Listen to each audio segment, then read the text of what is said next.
It's time to sit back, relax, and listen to Conversations with Joan.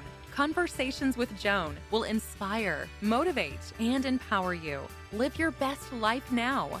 Listen, learn, think, and decide. And now, here's your host, Joan Herman. Welcome to Change Your Attitude, Change Your Life's Conversations with Joan. I'm Joan Herman. Thanks for tuning in. Conversations with Joan focuses on topics that are important to your life, from health and wellness to professional development to personal well-being. Change makers join me to share their insights, tips, and strategies so you can thrive and live your best life now. Thank you for taking time for yourself, and thank you for letting us be a part of your life. Now, let's start talking.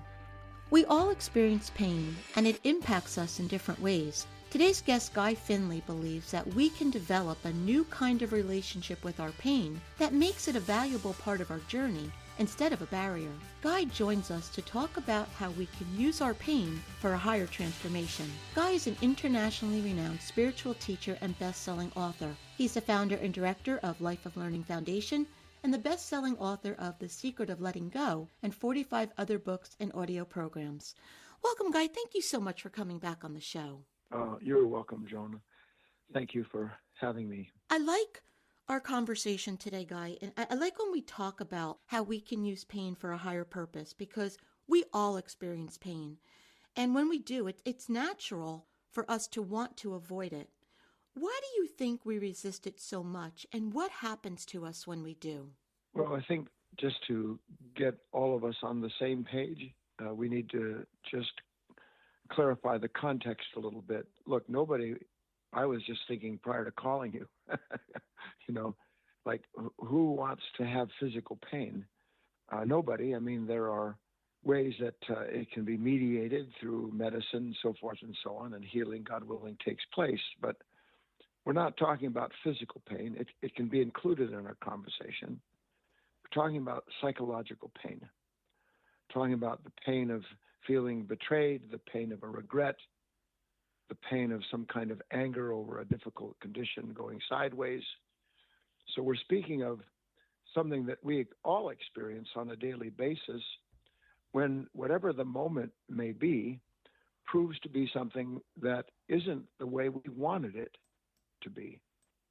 So to summarize that statement, we are in the kind of pain that you and I are going to discuss in the moment where something in us looks at a moment and simply goes, no, no, no, not for me. I don't want it. Go away.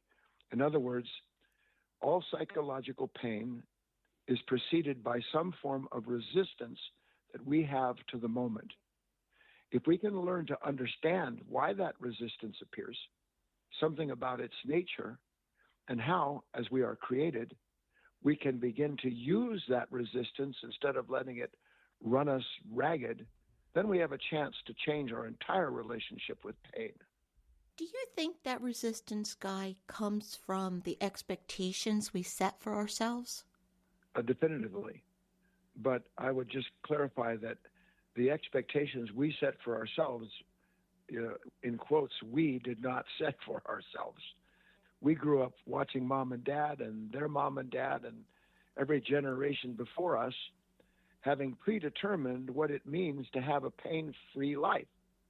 And for most of us, the idea of a pain-free life means finding some way to isolate ourselves from any problems or disturbances that might create it, so that the whole path for most human beings is this idea that through acquisition, through authority, through prominence, I will somehow be able to avoid anything that disturbs me, because I'll either buy it off or pave my way through it with some kind of pleasure that allows me to ignore my actual condition. It doesn't work. That should be so evident, but it's not. We still buy into that same story, not Joan's story, not Guy's story, but the story of humanity asleep to itself and doing to itself what it then says someone else is making me go through this pain. It's not true. We're complicit in this pain. Discovering the complicity, where it is that we're unknowingly a partner with these problems, really changes everything. That's what real self-knowledge is for. Well, I know in my life, Guy, I kind of break my life up into the old me before I started doing this work and becoming more aware of my life, because before that, I was just kind of muddling through it on autopilot, really not paying attention to things. And like so many people, thinking I was a victim of everything rather than trying to Yeah, figure out what my role is in it or what I can learn from it. And so yes, I learned what I did a lot of was I had these words and I really try to avoid them now. It was always supposed to be. That's not the way it's supposed to be. And like you're saying, whenever something differed or was not as I wanted it, it caused me tremendous pain. And so what I learned to do in my own life was to make a shift from saying, why is this happening to me? And I shifted it to, why is it happening for me?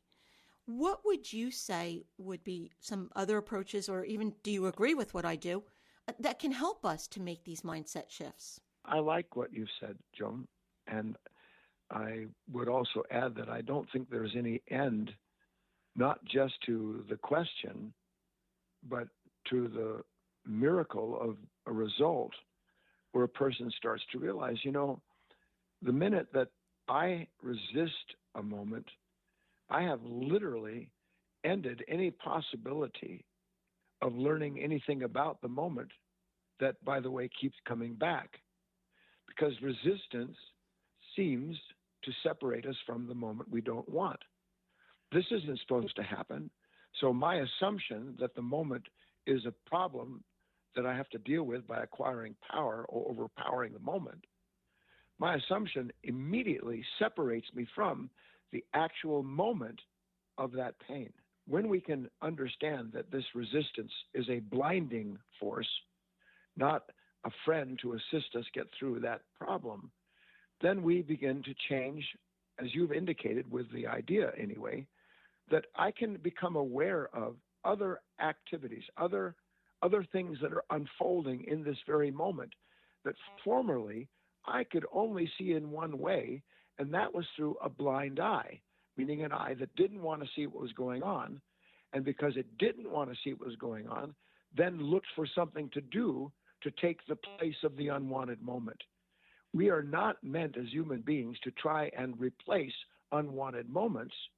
We're here to understand our place in these unwanted moments as literally the location, literally the place where an invitation comes to us to begin transcending the level of consciousness that only knows how to resist these moments. Last part. What seems to be in our way in the moment is part of the way in the moment. We learn that secret. We learn how to meet those moments in an awakened, aware state. And by God, we are on our way to a relationship with what is divine in nature, what is bringing us these moments that can bring about this clarity and this new consciousness that can't harm itself or anyone else. Going back to what I shared before with my story, I think I had spent a lot of my life living in what you call useless pain. And it Yes. took my life falling apart, really being brought to my knees, for me to make a shift in my life.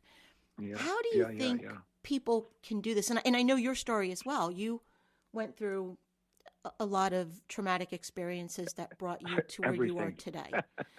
But so Guy, how can people that are listening to us right now get to where we are, what we're talking about, without experiencing that drop to your knees kind of pain that we both did? Honest to God, I don't know if it's possible, Joan. I really don't. If we're honest and kind of slow down a little bit to really absorb what you and I are talking about, every beautiful, life-changing, heart-healing, mind-mending event in our life was part of a lesson that we didn't want, but that when we saw finally that we can't avoid what life keeps bringing around, then one day we go, you know what? Me fighting with whatever it is that I think is taking my freedom, that man at work who triggers me, my mother who always has this condescending comment that I have to fight, try to one up with everybody, that doesn't work. I don't know what else to do. when I meet these moments that rub me wrong, where it seems like someone's triggering me. But by the grace of God, one day I realized, no one can trigger me unless I have a loaded gun. So there's something in my psychology, there's something in my experience that goes before me, not to make the crooked places straight, as Christ would speak of, but rather that goes and literally can't wait for some condition to come along and say, look, see, there it is again. There she's like that. And then one day we just realize that we have to do something else with the pain of that moment other than let it push us, prod us, pull us into the same old reaction, because the same old reaction will bring up the same old result, and then we'll go through that 1,000 times until, God willing, we realize I really need to do something else in this moment than what I've always done. And I'll add this. This is where the beautiful, powerful spiritual word called patience comes into play, because the real meaning of the word patience is to suffer myself.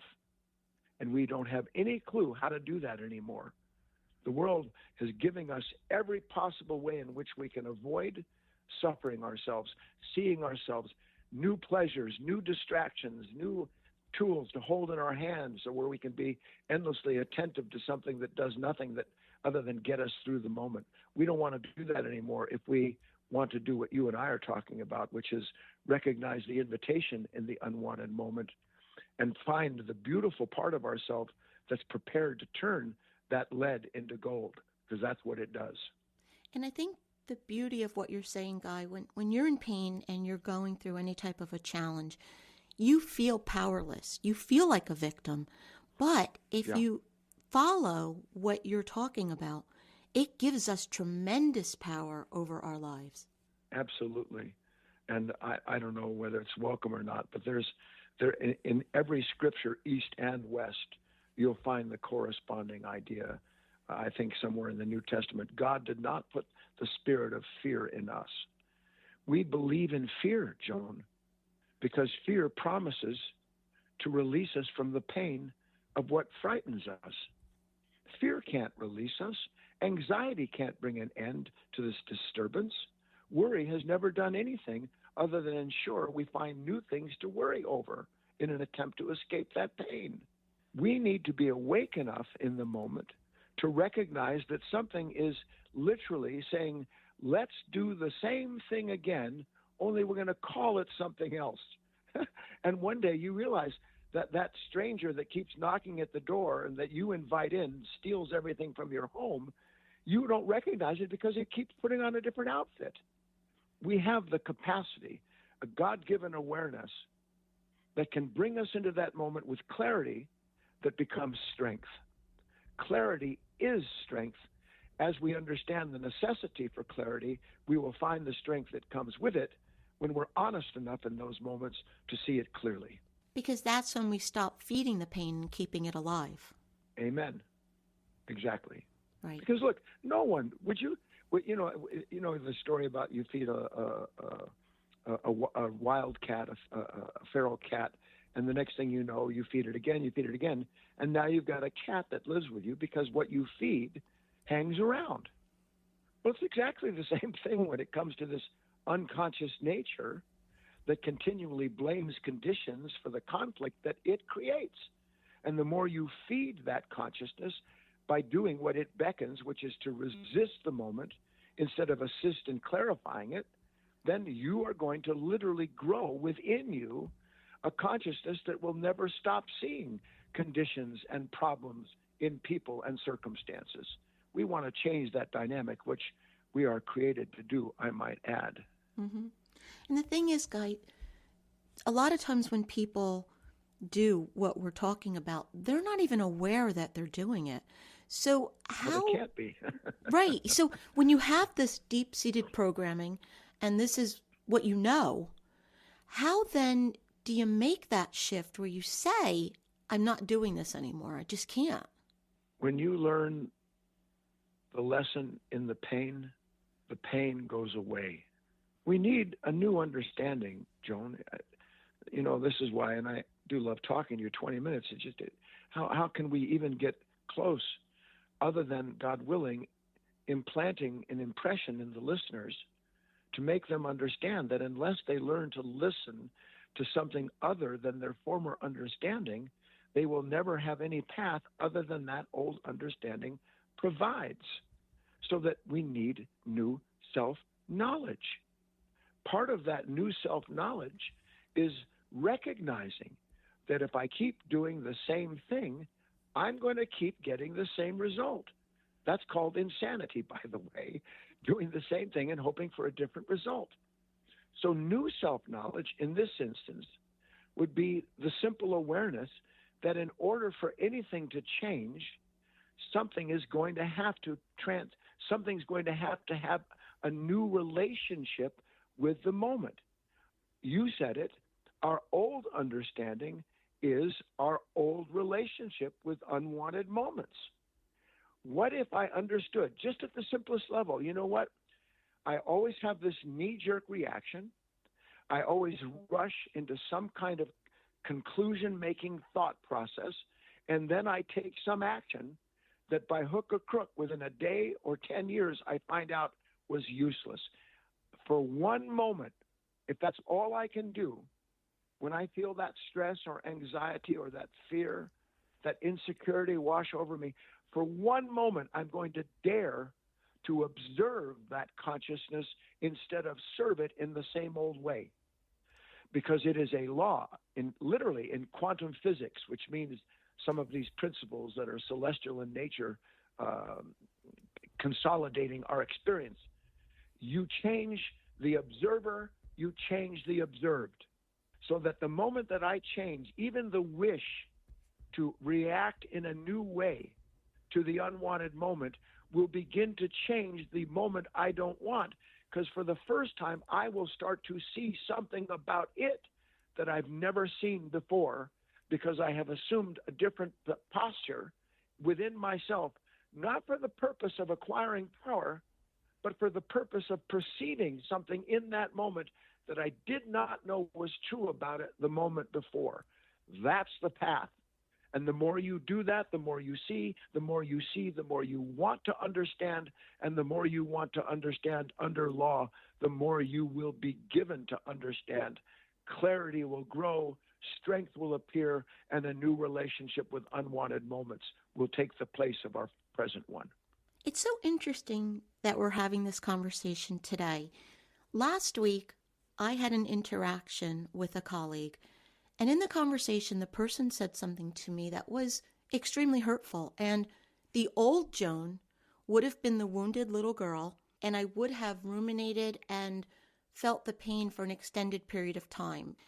What I was able to do from doing all of this work for the past 15 years, I took the words that were said to me, and I felt the pain. Believe me, I was hurt for a little while, but yes, I started absolutely. Right. And Guy, I started to say to myself, okay, where is this person coming from? What is there about me that maybe would give that impression?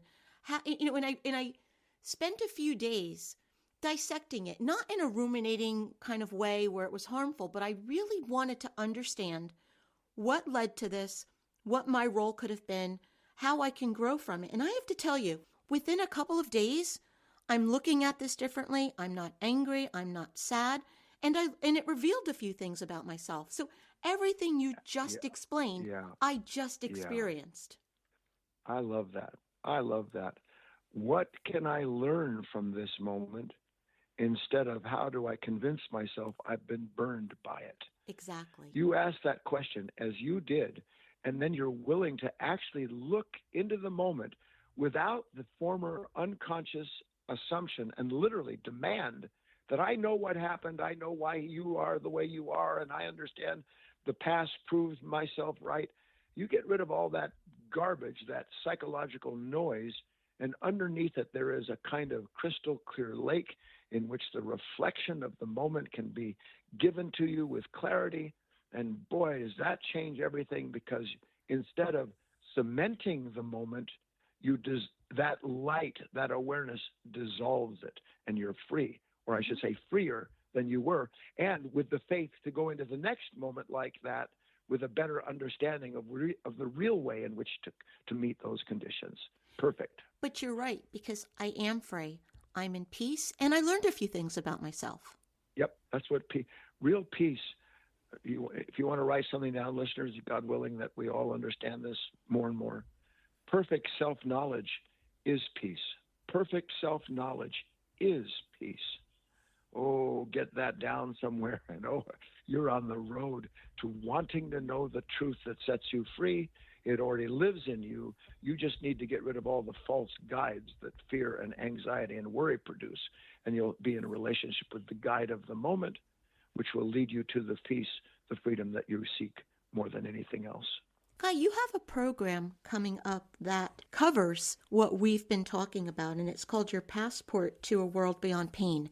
Can you tell us a little bit about this program?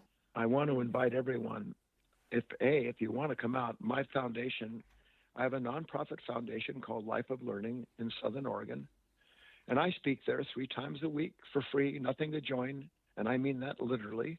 You can come to the foundation for this 3-day event, or you can join online. It's free either way, meaning online is free.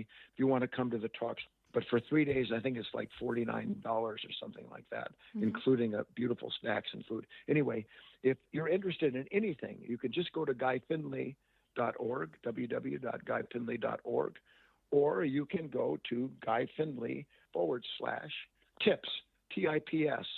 Take you right to the page, tells you all about what we're going to do for those 3 days, the material we'll cover, and it's all streamed online. Wherever you are in the world, it's recorded so you can revisit the broadcast. And it's in June, June the 21st through Sunday the 23rd, just right during the solstice. Please, if you're interested in what Joan and I talked about, come and share these ideas. And once again, that website is guyfinley.org. Guy, one of these days, I'm going to surprise you and show up at your door for one of these programs. God, you know, I've said this to you before. I would so much enjoy that, Joan. If you have a partner, a loved one, you bring them as your guest, as my guest as well. And you would drink up the atmosphere, Joan, like a fine wine, because that's kind of what it is. You and I share it when we're on the phone. How much more so would it be if we were together with a group of men and women seeking the same understanding that we do? Well, we will make that happen. And Guy, as always, thank you so much for being here, and I do look forward to our next conversation. Me too, Joan. You're a delight. Be well. Stay safe. Thank you for joining us. I hope you found the show informative. At Change Your Attitude, Change Your Life, we believe that knowledge is power. Take what you've learned, apply it, and live your best life now. Remember that the information provided is the opinion of our guest and should never replace the advice of a professional who knows your personal situation. If you'd like more information, visit our website, CYACYL.com. That stands for Change Your Attitude, Change Your Life. While on the site, listen to past shows on demand, read our digital articles, and be sure to subscribe to our mailing list. Until next time, this is Joan Herman. Thanks for tuning in.